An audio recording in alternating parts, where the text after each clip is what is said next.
I'm divorcing you. You jobless, good for nothing. Where did the kind Ken, with his charming crinkly smile, disappear to after our marriage? He was transferred for a promotion. It's a nationwide bank, so we didn't know if and when he'll come back. That's why he asked me to come along, so I quit the job I had held for years. But honestly, there's no point in staying with someone like him. So I replied to his sudden mockery, fine by me. Finally able to divorce, I bought a lottery ticket out of a sense of good fortune for the future, and to my surprise, I won a big jackpot. I've come to claim my $12 million. Holding the $12 million, I was about to reclaim a happy life, when suddenly, Ken got wind of it. Still, I already knew what he was up to. I can't forgive his intention to just take the money for himself and live life on his terms. I'm tired of him mocking others all the time, so I've decided to fight back here. I'm Emily Murphy, a 35-year-old housewife. I used to work for the City Hall for about 10 years after graduating from high school. I thought I would retire from there without much happening in my life, but everything changed when I met him. I met my husband, Ken, at a restaurant near the City Hall. It's a pretty big restaurant with a diverse menu, so it's popular for meals after meetings or big tasks. That day, after finishing chairing a meeting, I went to treat myself to a nice lunch alone. What's recommended here? There was a man puzzled over the menu placed outside the restaurant. Indeed, with its extensive menu and colorful signs inside, many people were pondering what to order. While he was tracing the signs reading number 1 favorite. Recommended. Manager's top pick, with his finger, I found him curiously intriguing. Normally I would just pass by, but on a whim, I spoke to him. If you're eating here, I recommend the bolognese pasta. It's delicious. Bolognese pasta. Is it on the menu? Yes, it's rich with beef and tomato sauce, really tasty. Then I'll have that. His crinkly smile was so charming, I couldn't help but stare. At first, I thought he looked like a competent businessman, but his smile had a youthful innocence. Okay, that's drop. Oh, this? I got into it because of my sister, even went to a concert recently. That concert? I went there too. It was amazing, wasn't it? Finding out we liked the same artist sparked an instant connection, and unexpectedly, we ended up eating together. It was my usual spot and lunchtime, and above all, it was just fun talking to him. I felt so fulfilled that our lunch break conversation wasn't enough. It seemed Ken felt the same, and he approached me as we were leaving. If you don't mind, I was hoping we could meet up again. Could we exchange contact information? Life as usual took an unexpected turn. Is this kind of dramatic encounter even real? Despite my doubts, we exchanged numbers. I too wanted to talk more, especially since we had such a great time together. After that, we started going out for meals and attending events together, spending more and more time with each other. Naturally drawn to each other, we started dating and eventually got married. We married when I was 33 and Ken was 34. I was cherishing the happiness of being with him, but life doesn't always go smoothly. Emily, I need to talk. Ken came home looking troubled. What's with that look? Come on, let's eat. I've been transferred. I had to tell you as soon as possible. I was stunned and couldn't comprehend immediately. Transferred? What do you mean? They said I should see the world because of my promotion, and it was not up for discussion. Though surprised, I half accepted it as inevitable. After all, Ken is a banker, and it's known that his bank has many branches around here, so transfers are expected.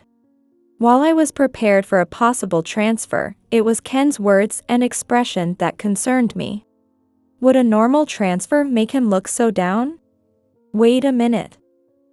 What do you mean by I see the world? Is there something hard to say? Actually, the transfer is to New York. They told me to train at our branch there. What? All of a sudden.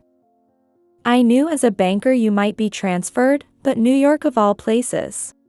We lived in a provincial city, so New York was quite far. We had discussed before marriage what we would do if he were transferred, and I had said he should go alone if it happened. However, Ken was now asking for something that went against our agreement. Please, Emily. I want you to come with me. Wait a minute. I have a job too. I fully understand it's difficult. I just can't stand being apart from you, Emily. So, you want me to quit my job and follow you to New York? And with the transfer, you might be back here at this branch in a few years. How about going to New York alone until then? Ken replied hesitantly. I thought about that too. But our bank has branches all over the country, so there's no guarantee I'll be transferred back to this area. That's so sudden. Plus, transferring to New York means I'm on the track for promotion. That way, I can make things easier for you, Emily. Then, Ken begged me. I know it's a lot to ask you to quit your job suddenly, but I really don't want to go alone. I'm determined to work hard since I'm on the promotion track. Please come with me. Being asked like this, I couldn't say no. Honestly, if Ken went to the transfer location alone, I don't know what our life would be like. Moreover, we've been talking about wanting kids as soon as possible, so living separately at this point isn't realistic. All right. I'll go with you, Ken, but you better work hard. Thank you. I will give it my all. I'll become a branch manager in the future and make life easy for you, Emily. I wish I could tell my past self not to follow him on the transfer. Ken in New York seemed like a changed person. Perhaps you could say he became a workaholic, but above all, his smile disappeared. Welcome back. Ready to eat? What? How can I eat when I'm this tired? He went to the bedroom with a face as if his expression had vanished, looking ready to collapse. Mornings are early, and we haven't even managed to exchange greetings lately.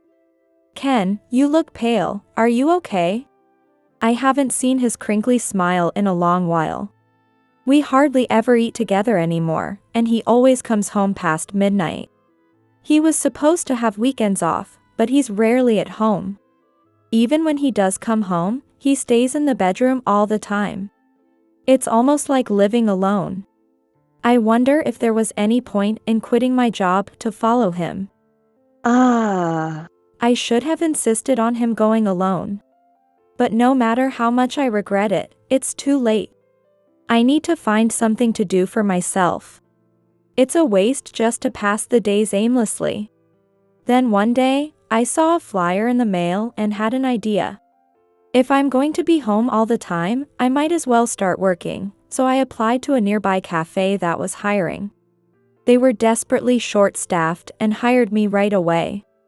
Everything was new and refreshing for me, who had only done office work before. And above all, I was happy to see the smiles of the customers directly.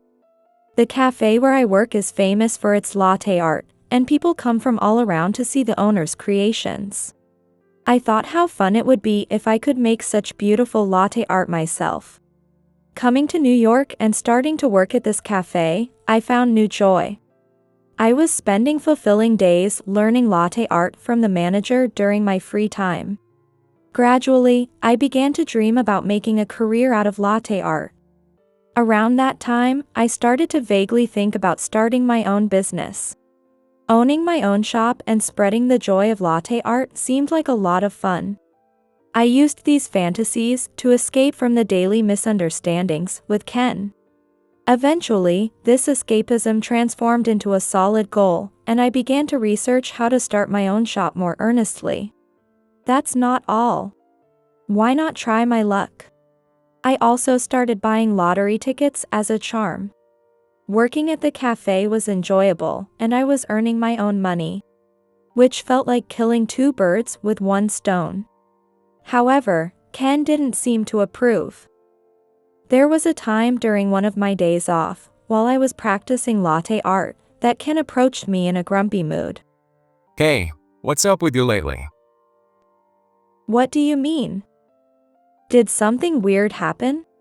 No, you're just playing around, and the housework is being neglected. There are dusty spots and no meals prepared. Of course, I had done everything that needed to be done before going to my part-time job or practicing latte art. I used to prepare breakfast and dinner for Ken. However, as Ken began to come home late at night and often skip dinner, going straight to work in the morning, I recently stopped cooking regularly. Ken, you haven't been eating at home lately. That's not the issue, is it? What? Are you making excuses, not wanting to do it? Ken had never spoken to me like this before, but he seemed to have changed after his transfer to New York. And I don't know if it's the cafe or the latte art, but isn't it embarrassing for the wife of a banker to be running around like this? Also, talking about wanting kids but not cooking properly, you'd fail as a wife, wouldn't you? In fact, I had been visiting the hospital in between my part-time jobs, and it seems there's nothing wrong with me. Please don't say I'm just playing around. Also, regarding children, there's nothing wrong with me, so the doctors have asked me to bring you next time. Ken, when can you go? Then Ken suddenly shouted and gestured wildly. What's that supposed to mean? Are you saying it's my fault? I'm not saying that at all. I'm just asking when you can come because the doctor asked. I've told you, I'm busy with work. It's different from just playing around with coffee like you. I couldn't believe my ears. Where had the Ken who used to smile so warmly disappeared to? Since coming to New York, he seemed like a completely different person. Ugh, I really feel bad. I'm going to work. Wait a minute, isn't today your day off? And it's already evening. I have things left to do. It's none of your business. He left, but his outfit didn't look like one for work at all. He spritzed some cologne from a bottle he had at hand before heading out. Hey, have you always used cologne, Ken? Ken glared at me briefly at my casual question and then disappeared. With Ken suddenly leaving the house saying he was going to work and getting angry frequently, I was reaching my limit of patience. Honestly, I want to build a good relationship with Ken. Living in an unfamiliar land, he's my only family, and I want us to support and help each other. But I've noticed that the way Ken looks at me has changed significantly. It's time we had a proper talk. To address any issues and fix them if possible. Hey, can we talk for a bit? Good timing. I have something to talk about too. Ken was serious about having a discussion, which was unusual. I sat down on the living room chair, facing him. When was the last time we sat across from each other in this living room chair?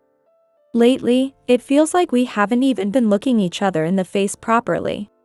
So, what's this talk about? Aren't you aware already? Huh? What do you mean? You're so clueless. That's why no decent place will hire you. I could overlook Ken's criticisms about me, but I can't stand him belittling the job I love.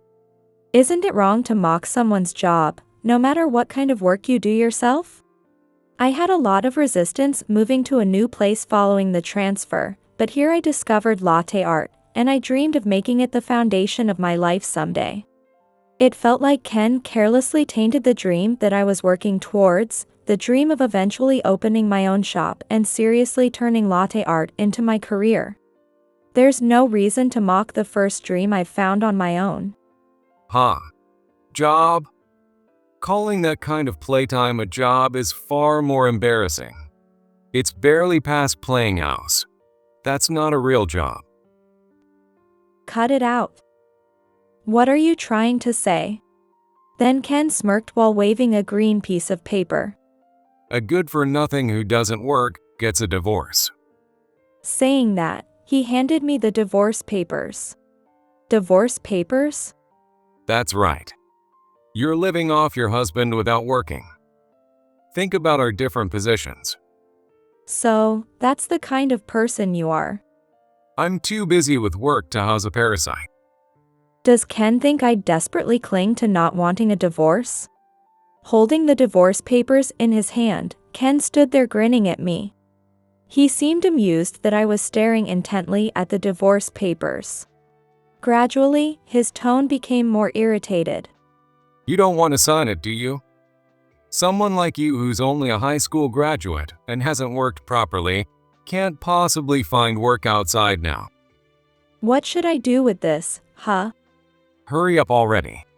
Your sluggishness is just like a woman who can't work. He clearly wanted the divorce sooner rather than later. His impatience was palpable. Ken, full of anxiety, started fidgeting in an embarrassing way. The face that was once so dear to me, urging me to hurry while fidgeting, was not the Ken I had loved. Why did I fall for such a person, and why did I come so far to a place where I knew no one? Now it's all water under the bridge. There was only one thing left to do. Faced with the provocative Ken, I cheerfully responded. All right. Really? Remember, you can't say just kidding later. I won't do that. You wanted this divorce, that's why you brought these green papers, right? I'm tired of walking on eggshells every day, trying to gauge Ken's mood. I signed the divorce papers with a smile and told Ken. I'll file these divorce papers myself. Really going to file them? If you do something weird, I'll know. Stop it. I said I'll do it, so don't worry.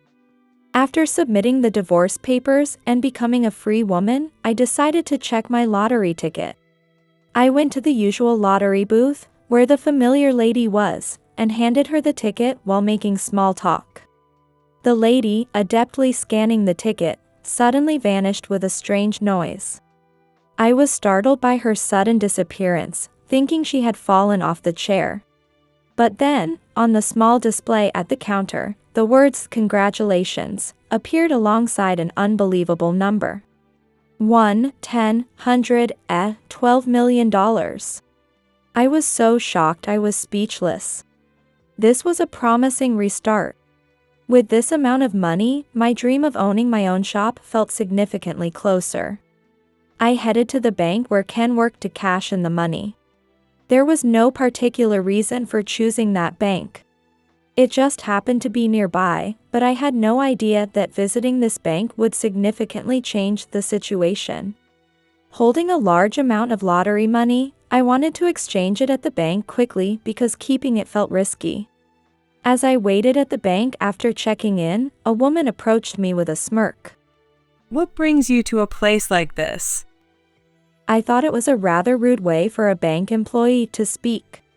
No particular reason really. You've purposely come all the way here for? Purposely. What's with you? Just handle this, please. What's with you? That's my line. Anyway, this is... The woman looked skeptically at the lottery ticket in my hand. I came to cash it in today. Cash in? You bought a lottery ticket with your husband's money? Spending luxuriously like that, huh? The bank was crowded, so only those close by could hear the woman's rude remarks. Everyone passed by without a second thought. It's unbelievable there could be such a rude employee, but I just wanted to get this done quickly. I'm here to claim my $12 million. Her smirk suddenly turned into a stare. $12 million? Her loud exclamation surprised me too. Without an apology, she abruptly retreated to a back room. Due to the amount, I was taken to the manager's office. The process to receive the $12 million went smoothly, but I was still bothered by that incredibly rude bank employee. Her demeaning gaze made me feel uncomfortable. When I got home, I immediately opened my computer. The bank where Ken works is a national bank, and each branch has a blog for daily events and promotions. There must be something about that rude woman. As I browsed the blog, I found the name of that rude employee. Once I knew her name, I felt empowered. While researching her, I received a message from Ken asking if we could meet tonight. Honestly, after filing the divorce papers, there was no need to meet him, he was now a stranger. But I decided to meet him. It must be humiliating for someone as prideful as Ken to contact me. His messages were condescending. You must be feeling lonely, so I thought I'd meet you. I thought you might be having a hard time living alone, so I contacted you. Unnecessary, really. While boiling inside, I decided to put an end to this and agreed to meet at a cafe. When we met, Ken immediately started. Hey, shouldn't we give it another go? I've been thinking a lot after that. Start over? Yeah. I was too heated and said things I didn't mean. So, you're meeting up with me to restart our relationship again? Ken stared at me intently and continued. Yes. We had our misunderstandings. But I believe if we start over here, we can be a great couple. Watching him getting lost in his own words, I decided it was time to finish this. If you insist, we could consider starting over. Really? That's my Emily. Did you think I'd say that? With Ken looking confused, I decided to enlighten him. Unfortunately, I'm glad we divorced. And your desire to start over, it's about the money, isn't it? What money are you talking about? Don't play dumb. You thought you could use it alone, right? Ken suddenly leaned forward over the table, trying to plead. No, I never thought I'd use it alone. Besides, $12 million is such a huge sum. If we get our hands on it, our own home won't be just an empty dream. So it's the perfect way to start afresh, right? I never said anything about $12 million. Realizing his mistake, Ken covered his mouth. But it was too late. He had inadvertently spilled the beans, and no quick cover-up could undo it. As the saying goes, words are the source of disasters, and for Ken, they fit perfectly. You cheated on me during your transfer, made a fuss about getting a divorce because I was in the way, and then when you want money, you propose remarriage? Don't make me laugh. No, it's not about the money. It's, Do you even realize what you're doing, what you're saying? Ken squirmed uncomfortably. You heard about this from that woman Kate, didn't you? What are you talking about? I know you're dating her, and if we got back together, you could buy her even more gifts, right? Despite the cold season, Ken was sweating profusely. You can't be serious. You thought you could fool me with such nonsense? I showed Ken a photo I had in my hand. I thought something was odd when I visited the bank before. A very rude woman approached me. I thought she lacked class, but it turns out she's your girlfriend. The photo I had was of Ken and Kate standing close together. Not merely as colleagues, but more like a couple. It's hard for him to claim they're just workplace acquaintances with that kind of photo. If he was trying to pass that off, he'd better think again. I work at a cafe that turns into a bar at night, and I heard from the owner and some colleagues that you two have been seen there on dates. I thought it couldn't be, but now. No, that's just. The owner told me you've been coming there occasionally at night for about 2 years now. Ken was trembling as he held the photo. Was he thinking it would be bad if someone saw that? I just worked part-time because you're coming home, but meanwhile, Ken, you were busy cheating. And then you planned to dump me, the unnecessary wife, to be with the younger and prettier Kate, right? Ken looked down, seemingly at a loss for words.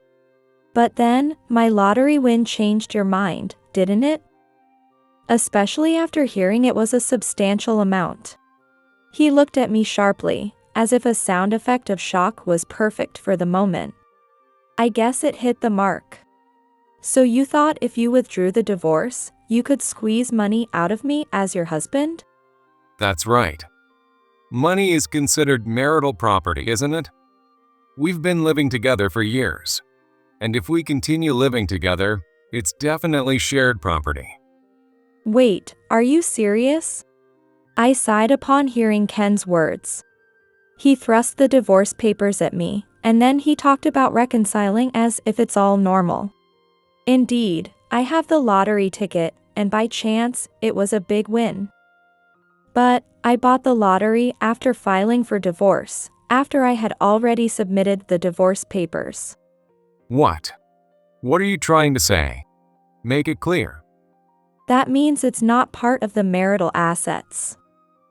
I've already confirmed this with my lawyer. He looked at me with a resentful expression. You must have thought you could just casually start living with me again once you saw my situation improved.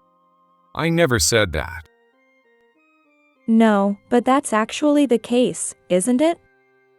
I heard it myself. I operated my smartphone. From it played an audio recording. Amidst a background of noisy voices, the conversation between Ken and Kate could be heard. The recording revealed that once I had secured the $12 million, and after collecting their share, getting a home or starting a business wouldn't be just a dream. The woman's excited voice in the conversation was striking. Was this when we were talking at the bar? How did you get this? It seems my phone video was recording, and it accidentally captured your conversation. Ken's face turned pale, then flushed with anxiety. So, you intended to quietly take my $12 million win and enjoy it with your affair partner? Because it's unfair. How can you not forgive one or two affairs when you've been frivolously spending at the cafe? And then you come into a large sum of money by playing around. You're the one out of line here. I couldn't understand how my part-time job and Ken's affairs could be equated. But for now, I decided to overlook it. All I want to say is just about that one fact. At this branch, there is one senior colleague of yours who came to our wedding, right? It's a small world indeed. So what if he is here? It's none of your business. He wanted to see the video because he's interested in flair bartending. Oh, by the way, that's the video of your conversation earlier. Then, Ken abruptly stood up with such force that his chair made a tremendous noise. Since he got up from the chair so vigorously, the chair fell over to the side with a loud noise. Hey, don't tell me you showed that video to him? He said he wanted to see it, so why not show it? What on earth have you done? Ken slumped to the ground, holding his head. That makes sense because that colleague is rumored to become the branch manager. Getting caught by him could instantly knock Ken off the promotion track. All I've built up. And to be caught by him, of all people. You thought it'd be fine as long as you weren't caught, right? That's not how it works. Eventually, Ken was sidetracked from the path to promotion, and now he seems to be just a teller, busy shredding documents every day. He's now being overtaken by younger colleagues and treated as a troublemaker at the bank. He really brought it upon himself. He chose this path, so he should just accept it. Kate was also called up and told that the only option left was resignation.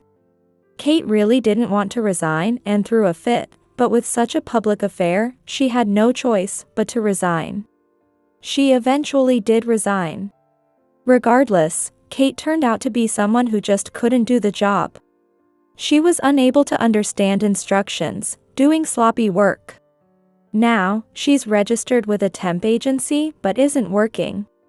After my divorce with Ken, they apparently blame and hurl insults toward each other. It happened not because of the affair, but because they didn't take care of each other properly. I kept practicing latte art and decided to become independent. I was wondering what to do when going independent, but the owner gave me lots of advice, which really helped. Thanks to the kindness of the owner and my part-time colleagues, I was able to open a new cafe with their support. After high school, I was just working mundanely at the city hall, but following the transfer and discovering latte art was a fortunate thing. Had I stayed at the city hall and Ken transferred alone, I likely would never have encountered latte art.